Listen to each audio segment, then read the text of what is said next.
एक राजा की 7 रानियां थी। प्रथम 6 रानियां अत्यंत अहंकारी थी। छोटी रानी शांत स्वभाव की थी, इसीलिए राजा छोटी रानी को सबसे अधिक चाहते थे। बहुत दिनों तक राजा की कोई संतान नहीं हुई। उनके बाद इतने बड़े राज्य को कौन संभालेगा, ये सोच सोच कर राजा अत्यंत दुखी रहते थे। कुछ दिनों के बाद छोटी रानी ने गर्भ धारण किया। राजा के हर्ष का ठिकाना न रहा। राजा ने सारे राज्य में मुनादी करवा दी कि राज भंडार खोल दिया गया है। मणि माणिक्य, मिठाई, जिसे जो चाहिए जितना चाहे ले जा सकता है। बड़ी रानियां ईर्ष्या से जल भुन गई। राजा ने अपनी एवं छोटी रानी की कमर में सोने की जंजीर बांध दी और कहा, जब बच्चा होगा तब इस जंजीर को हिला देना, मैं आकर बच्चे का मुंह देखूंगा। ये कहकर वे राज दरबार में चले गए। छोटी रानी को बच्चा होगा तो उसके घर में कौन रहेगा? ये प्रश्न उठा तो बड़ी रानियों ने कहा कि इस कार्य हेतु दासियों की सेवा क्यों ली जाए, ये काम हम लोग ही करेंगे। बड़ी रानियों ने छोटी रानी के कमरे में जाकर जंजीर को हिलाया। राजा दरबार का कामकाज छोड़कर ढाक ढोल, मणि माणिक्य, पंडित पुरोहित को साथ लेकर उपस्थित हुए, पर कुछ भी हुआ न देखकर निराश लौट गए। पुनः राजसभा में उनके बैठते बैठते फिर जंजीर को हिलाया गया। राजा पुनः दौड़ कर गए। इस बार भी कुछ नहीं हुआ। गुस्से में राजा ने कहा, जब कुछ हुआ ही नहीं तो जंजीर क्यों हिलाई, मैं सब रानियों को काट कर फेंक दूंगा। ये कहकर वे चले गए। छोटी रानी ने एक एक कर 7 पुत्रों एवं एक पुत्री को जन्म दिया। सारे बच्चे चांद के टुकड़े, फूल की कली जैसे लग रहे थे। उनके जन्म लेते ही कमरा प्रकाशित हो उठा। छोटी रानी ने धीरे से पूछा, दीदी कौन सी संतान हुई है? बड़ी रानियों ने छोटी रानी के सामने मुंह बिचकाकर हाथ नचाकर कहा, संतान न हाथी हूँ, तुमने तो कुछ चूहों और मेढकों को जन्म दिया है। ये सुनते ही छोटी रानी बेहोश हो गई। निष्ठुर बड़ी रानियों ने जंजीर को नहीं हिलाया और वे चुपचाप षड्यंत्र करने में जुट गई। उन लोगों ने एक गमले में 8 नवजात शिशुओं को डाला और पिछवाड़े के बगीचे में एक गड्ढा खोदकर उसमें दफन कर दिया। लौटते समय कुछ चूहे एवं मेढक के बच्चे एक टोकरी में लेकर आए और उसे छोटी रानी के समीप रखकर जंजीर को हिला दिया। राजा फिर ढाक ढोल, गाजा बाजा, मणि माणिक्य, नौकर चाकर, पंडित पुरोहित को लेकर पहुंचे।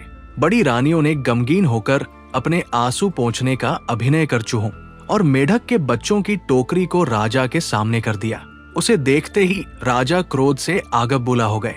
उन्होंने तुरंत आदेश दिया कि इन चूहों और मेढकों को जमीन में गाड़ दो और इसके साथ ही छोटी रानी को उन्होंने राजमहल से बाहर निकालने का हुक्म दे दिया।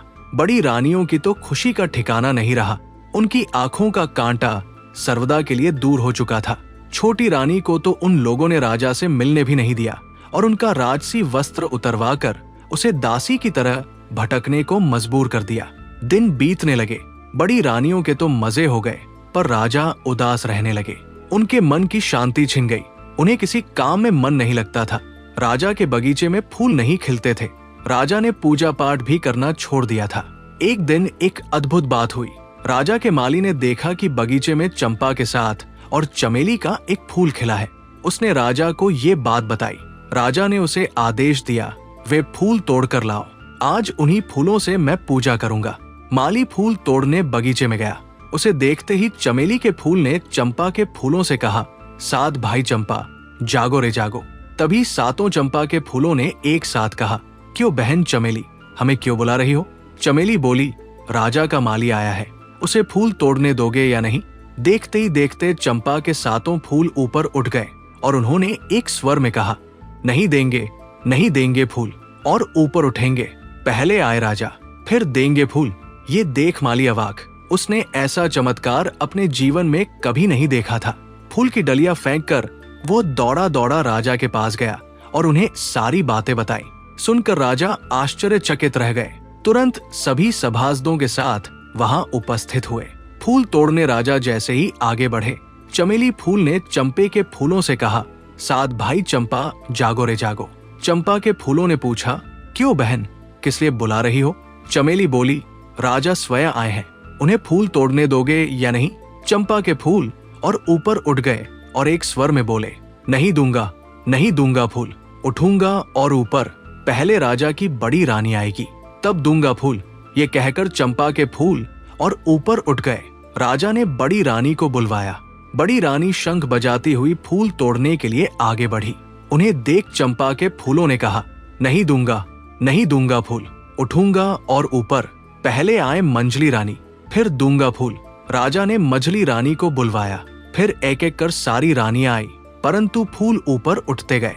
राजा हताश होकर जमीन पर बैठ गए। तब फूलों ने कहा, नहीं दूंगा, नहीं दूंगा फूल, उठूंगा और ऊपर।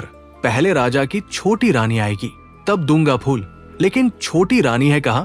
राजा ने उसकी खोज में नौकरों, रक्षकों, सिपाहियों को राज्य के चारों ओर भेजा। सभी ने उसे ढूंढना आरंभ किया। अंत में वो मिल ही गई। उसके कपड़े फटे हुए थे, हाथ पैर काफी गंदे थे, उसकी हालत अत्यंत दयनीय थी। उसी हालत में वो फूल तोड़ने के लिए आगे बढ़ी। चमत्कार हो गया, सारे फूल एकाएक नीचे आ गए। चमेली फूल भी उसके साथ नीचे आ गया। चंपा के 7 फूलों से एक एक खूबसूरत राजकुमार और चमेली के फूल से एक अपूर्व सुंदरी राजकुमारी प्रकट हुई। सभी मामा कहकर छोटी रानी से लिपट गए। राजा सब माजरा समझ गए। खुशी से उनकी आंखों से आंसू निकल पड़े।